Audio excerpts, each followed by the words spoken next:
রাগ যদি দমন করতে না পারেন, তাহলে রাগের মাথায় কি কাজ যে করবেন, এই কাজটা যে আপনার জন্য অনুচিত সেটা আপনার বিবেকে বলবেই না।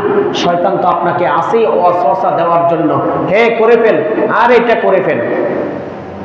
শয়তান থাকে দুই ধরনের। কয় ধরনের শয়তান থাকে দুনিয়াতে? সূরা নাসের 6 নম্বর আয়াতে আল্লাহ তাআলা বলেন মিনাল জিন্নাতি ওয়ান নাস। একটা হচ্ছে জিন শয়তান, একটা হচ্ছে মানুষ শয়তান। ওই মানুষ শয়তানগুলো সবচেয়ে বেশি মারাত্মক।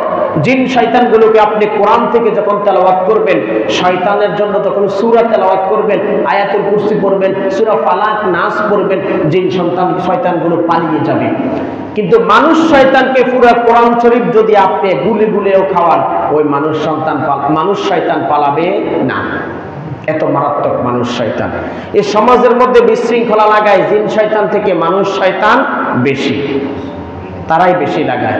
আপনি আপনার ভাইয়ের সাথে ঝগড়া হইল, ঝগড়া এক পর্যায়ে আপনার ছোট ভাই আপনাকে মারতে আসলো, মনে করেন আপনি তো এত কিছু মনে করলেন না, বাবুর এত ছোট মানুষ এতে বোঝেন, এত দৌড়ানি এসে এত ছোট আসছিল, বাপ মারা গেছে, লালি পারি বড় করছি, এতে বোঝেন, আপনি এভাবে মেনে নিছেন। কিন্তু ওই মানুষ শয়তানগুলো সমাজের মধ্যে, তারা আপনার কাছে আসলো, এসে বললো যে এটা হয়, তোর ছোট ভাই তুই তাকে কুলে পিঠে করে না মানুষ করেছিস, আজকে এই তোর দাম দিল, তুই লালন পালনের এই মর্যাদা দিল, তোকে মারতে আসে, এত বড় সাহস হয় কিভাবে? তুই কিছু না বললো আমরা বলি, ক্ষেতের এত বড় সাহস হয় কেমনে? দিছে লাগাই।